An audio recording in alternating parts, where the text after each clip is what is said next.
বাড়িতে চিকেন আসলে সেই চিকেন থেকে এই রকম দুটো সলিড পিস তুলে রাখবে। এই দুটো সলিড পিস দিয়ে আজকে তোমাদের সাথে এত দারুণ একটা রেসিপি শেয়ার করতে চলেছি, যেটা কিন্তু বাচ্চা থেকে বড় সবারই ভীষণ পছন্দ হবে, আর যেটা খুবই সহজে কিন্তু তোমরা অনায়াসে বাড়িতে তৈরি করে নিতে পারবে। চিকেনগুলোকে দেখো এরকম ছোট ছোট টুকরো করে কেটে নিয়েছি। এবার একটা কড়াইয়ে কিছুটা সাদা তেল গরম করে নিলাম, আর ওই কেটে ছোট ছোট করে রাখা চিকেনগুলোকে তেলের মধ্যে দিয়ে দিলাম। একই সাথে দিয়ে দিলাম সামান্য একটু লবণ, লঙ্কার গুঁড়ো, আর দিয়ে দিলাম আদা আর রসুনের পেস্ট দিয়ে কিন্তু সব কিছু চিকেনের সাথে খুব ভালো করে মিশিয়ে নিচ্ছি। আর চিকেনটাকে এইরকমভাবে নাড়াচাড়া করতে করতেই কিন্তু বেশ লাল লাল করে ভেজে নিতে হবে। আর ভালো মতো সেদ্ধ হওয়ার জন্য প্রয়োজন হলে কিন্তু তোমরা একটু ঢাকা চাপা দিয়েও রেখে দিতে পারো। পরে কিন্তু আমি একটু হলুদ গুঁড়োও অ্যাড করেছিলাম যাতে রঙটা বেশ ভালো আসে। ঢাকা চাপা দিয়ে রেখে দিয়ে চিকেনগুলোকে দেখো বেশ লাল লাল করে কিন্তু ভেজে নিয়েছি, আর দুদিকটাই কিন্তু অনেকটা বেশি ক্রিস্পি হয়ে গেছিলো। এবার এর মধ্যে দিয়ে দিলাম এরকম লম্বা লম্বা করে কেটে রাখা পেঁয়াজ কুচি, আর তার সাথে দিয়ে দিলাম ক্যাপসিকাম কুচি, দিয়ে আবারও কিন্তু কিছুক্ষণের জন্য নেড়ে চেড়ে নিচ্ছি যতক্ষণ না পেঁয়াজ আর ক্যাপসিকামটা একটু নরম হয়ে আসছে।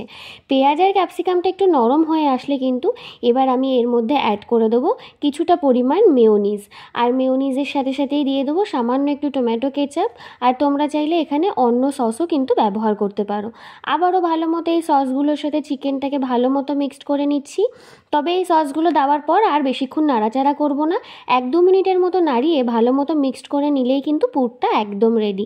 আর এই পুরটা কিন্তু খেতে দুর্দান্ত লাগে, তোমরা এই পুরটা এমনিও খেতে পারবে। এবার আগে থেকেই মেখে রাখা ময়দা থেকে একটা রুটির মতো করে বেলে নিয়েছি। এই ময়দাটা নুন আর চিনি আর সামান্য তেল দিয়েই মাখা ছিল। রুটিটাকে দুদিকটাকে একটু সেঁকে নিয়ে একদিকে দিয়ে দিলাম মেয়োনিজ, আর তার সাথে দিয়ে দিলাম কিছুটা পাস্তা পিৎজা সস। আর তোমাদের বাড়িতে পাস্তা পিৎজা সস না থাকলে তোমরা কিন্তু এখানে টমেটো কেচাপটাও দিতে পারো। দিয়ে ভালো মতো রুটির চারিদিকে মিক্সড করে দিলাম। আর এর ওপর থেকে কিন্তু এবার আমি দিয়ে দিচ্ছি ভেজে রাখা চিকেনের পুরটা। এই পুরটাকেও কিন্তু ভালো মতো চারিদিকে ছড়িয়ে দিচ্ছি। তোমরা কিন্তু এই পুরটার মধ্যে চাইলে অন্য সবজিও ব্যবহার করতে পারো।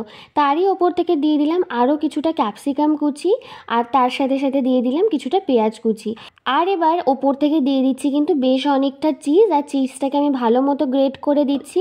তোমরা এখানে যে কোনো চিজ ব্যবহার করতে পারো, আর আমরা প্রত্যেকেই কিন্তু জানি চিজের পরিমাণ যত বেশি হয় যে কোনো খাবারের টেস্ট ততটাই বেশি ভালো লাগে। চিজটা গ্রেট করে দেওয়ার পর ওপর থেকে দিয়ে দিলাম একটু লঙ্কার গুঁড়ো আর একটু গোলমরিচের গুঁড়ো, আর তোমাদের কাছে অরিগানো থাকলে সেটাও দিতে পারো। দিয়ে ঢাকা চাপা দিয়ে রেখে দিয়েছিলাম যতক্ষণ না চিজটা ভালো মতো মেল্ট হয়ে যায়। ব্যাস, আমাদের বাড়িতেই কিন্তু হোমমেড পিৎজা একদম তৈরি, যেটা অনায়াসেই তোমরা তৈরি করে নিতে পারবে। আর ইনস্ট্যান্ট খিদের একটা ইনস্ট্যান্ট সলিউশন।